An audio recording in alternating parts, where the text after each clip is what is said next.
guys, I hope you're having a good day today. I was just checking these lovely little Easter cactus cuttings that I had rooting in the above water method because they had kind of had some weird, not really rot, more of a dry rot kind of a thing. And so I didn't want to poke them into water, but let me just taking the rubber band off here.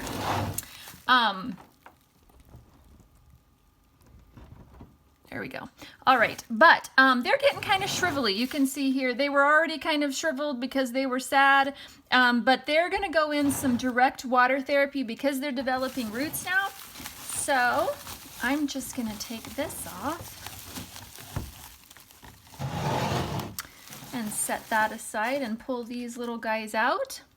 You can see the little roots that are forming. So once they get roots, the plant can actually start uptaking fluid and can actually fill itself out. So before roots, yes, you can still totally root things in water, but if they're having a hard time, they're a lot more likely to rot. After roots is much, much better.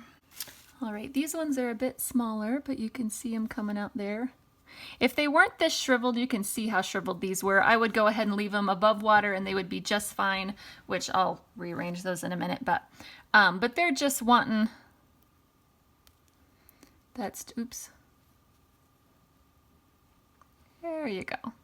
See those little roots there? I'll actually just set these here until I get a cluster that can hold itself up. Some of them have, this is just a piece of the old stem that I left on to not hurt, but you can see all the, there we go. You can see all the little roots coming out there. And they may not all have rooted. Move this back here. Just trying to look here. This one, oh, yep, it does have roots actually. They're really small, but it's there. That one's good. That one's good. That one's good. You can see the lovely little roots there. Ooh, this one's got a lot. There. All of you, oops, sorry, I'm holding it on the wrong end of the camera. These are going to have to go into a little bit different of a container by themselves, the single-leafed guys, because these all have little roots coming out, but they're going to fall down into a big jar like that. So they will go in a different, you can see here all the little roots. Yay! Good. If there's any that are rotten or not looking good, then I just want to check before I put them in water. And yeah, this guy I'm just gonna toss. He doesn't have any roots and he's super thin and starting to get crunchy, so he likely just doesn't have enough reserves left to make roots. So he's gonna go aside. This guy, as you can see here, this leaf isn't viable anymore. This one was too far gone. However, these little leaves that are falling off, we'll just attach them. You can see lovely little roots forming there. So just gently pull them off like that. And then these can just be planted up. Nice new leaves there. But if they don't have roots, they're likely to cause some mold and stuff to grow in your water because they'll just rot and slowly kind of, this one's a little too far gone too. It's just super, super thin. You can see some of these were far gone. If you saw the video where I was potting them up, I really wasn't sure how many of these would survive, but a lot of them I knew would be just fine. And this guy, if I remove this little bit of the old stem carefully, there we go. You can see all those little new roots forming there, even though this was one of the ones that had kind of a crunchier bottom leaf. We'll see if it perks up. If this leaf doesn't perk up even with the roots after being in water, then I'm going to disconnect him here and root from here. So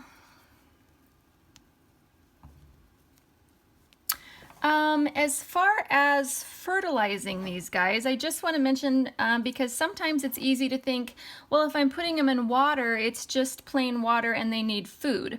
And so why not put just a little dab of fertilizer, right? Well, there are a few things that you can do. There are a few things that are specific to rooting solutions and for cuttings. Look at this guy. This guy's putting out a new leaf since all of this started. There are a few solutions, rooting solutions, that are designed for cuttings and that are okay, but you want to use a really diluted version of it. And generally speaking, just water is better for rooting these guys. I want to do a whole video on that because there's, oops.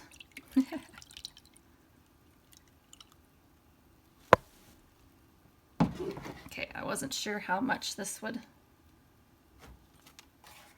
I'm going to pour a little bit off of this because I don't want them just half of their leaves drowning in water. But I do want them mostly down in there. All right, a few of the branches are just barely touching, but with all of this cluster here, it's going to hold the humidity down, and it'll be plenty of humidity. I don't have to fill it up to be okay at all. And then these little guys here, just dabbing them in the water here to wet their roots, just to smidge it. This is rainwater that I'm rooting them in. Our well water is kind of hard, and for rooting cuttings, it's just not quite as good, obviously. Rainwater is the best for everything, pretty much, which is why it rains outside, huh? But anyways, back to fertilizer. Sorry, I'm getting distracted here. The fertilizer, I don't even know how to explain this really simply and easily, which is why I haven't made a video on it yet. Because it's going to be a little bit of a longer video. But plants have cell walls that allow moisture through, and then they also allow other things like salts and fertilizers and nutrients. But it's two completely different processes. When the plant wants to take up water, it's just taking up water. And when it wants to take up nutrients, it's taking up nutrients. Now, when it takes up nutrients, it also takes up water as well, but they're two completely separate functions. And why that matters is just that when we fertilize, the salts in the fertilizer, the good things that we want, they have to have a certain balance between the moisture and the sorry about that. My cat was howling to go out in the garage, and I just couldn't focus with her howling, and so I had to stop and let her out. Anyways, back to fertilizer. So basically, to make it really, really simple, your plants need a very specific ratio of water to nutrients. And if the ratio is off, it burns them. And it doesn't just burn them, it dehydrates them. So with a cutting, plant food is basically like poison.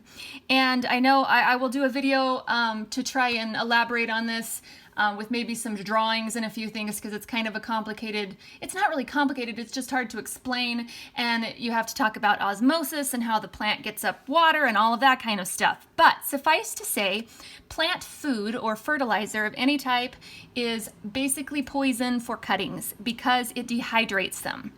The balance of water to nutrients in the solution that you're giving your plant or cutting must be balanced correctly, and it must be balanced in a certain ratio to what's inside the plant. And if the nutrients that are outside of the plant that are available in the water are higher than the nutrient content inside the plant, it dehydrates them. It's kind of, yeah, I'm not going to go into a whole bunch of detail on that on this video. It'll just get too long and boring. But don't fertilize your cuttings. It will hurt them, and it definitely doesn't help them. They can't uptake any of that until they have roots. And even after they have roots, there's a reason that, especially with succulents, people often say use a weak fertilizer, and you'll read a lot about weak fertilizer, a half strength, things like that.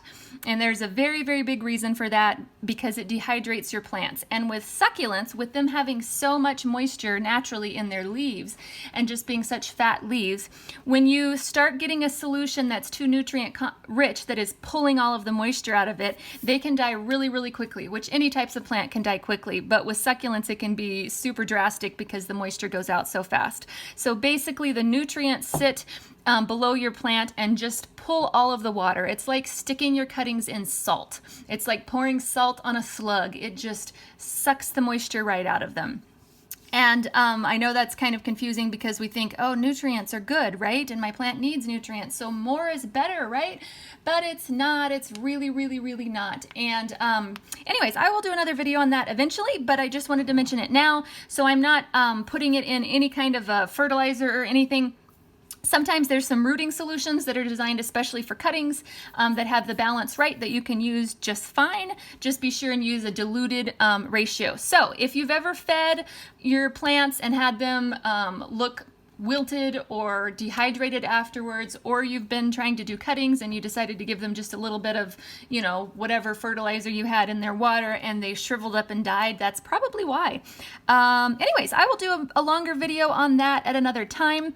With these guys, what I'm going to end up doing, I think, I've just been pondering it here, I think I'm going to end up taking some more saran wrap with these guys.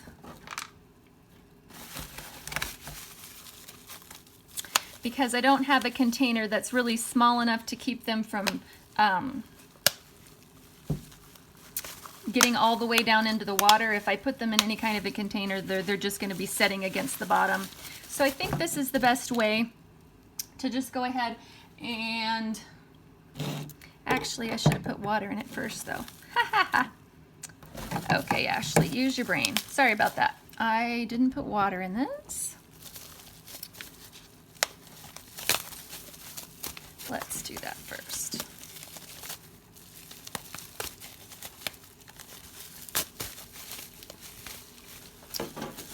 All right, gonna steal the water from this guy and fill it up a fair amount. And I will cut the excess of this saran wrap off, but I didn't want to use new saran wrap and waste that since I already had this going. And it's a couple layers thick. It might not need to be for this particular one, but for the heavier branches it did. All right, then I'm just gonna poke some holes here. And stick these little guys down in where they're just, gonna have to make that a little bit bigger, where they're just barely touching the roots. It can even be a tiny bit suspended above, just not way suspended above like my other ones were. My knife tip got chipped and it's not poking in here really well. Hang on just a second, I'm gonna have to get another knife. All right, got my other trusty knife that I usually use. That's nice and sharp on the tip. So I'm just using the saran wrap to hold them up like I did with the others, but this time they're actually going in the water or just barely suspended above it. And these guys, while they're really tiny and it might not seem like they're worth saving, and honestly, if they didn't have roots, I probably would just toss them. Oh, come on. Because they're so tiny, but when things have roots and are trying this hard to live, I just can't bear to toss them out. So, we'll let these guys get going. And it's great to have a bunch of these really small, short stems, better than having one or two. You can pot them all in a pot. I will show you like this. This is some epiphyllum orchid cactus cuttings, and the new branching growth comes from the top. So if you have a really tall plant with not much roots, then it can get top heavy. So when you have short cuttings with roots, then they have a great amount of time to develop a good root system below before they start shooting out new growth on top. So you can have a nice, it takes a while, but you can have a really nice, dense plant when you finish with a lot of roots, as opposed to just a couple long, you know, straggly stems. So sometimes even purposefully tearing these guys apart into smaller pieces can be helpful if you're wanting to develop a thicker root base for your plant, which most often is what we would all like to have.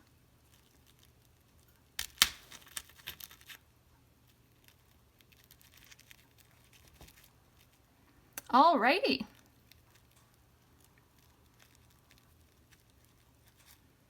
If they fall over a little bit, you know, if they lean over and their whole little root system isn't in the water, no worries. This is pretty full of water, and it's going to have plenty of moisture to stimulate their root growth. They're not nearly as far away from it all as they were in this large tub that they were all in here. So these guys will sit like this for probably a week or two. It's hard to tell in this type of weather. Oops, I missed one here. There we go. It's hard to tell in this type of weather exactly how fast they'll go, and especially when they were really dehydrated like this, they may need to soak up some moisture, have a little bit of a breather, and then go on another root producing spree. But sometimes they put out roots really, really quickly, and because these are immersed, we don't want to leave them in water too long because they'll develop different roots, but for a week or two, it's a great way to stimulate the new root growth and at least plump out some of these leaves so that they have a bit more reserves before we plant them into the dirt. So these guys may not stay submerged for too long, you know, just a week or two, and then I may do the same thing and suspend them again, or they may go into dirt again. I'm not sure. We'll have to see how they progress. When we're taking healthy cuttings, everything behaves a lot differently, and I do things a lot differently. When they're kind of sad, you just kind of have to play it by ear and see what goes and see how they do in a week or two. There's really no timelines that you can really predict, so to speak. All right, I think that is it for today. I will talk to you guys soon, and happy growing.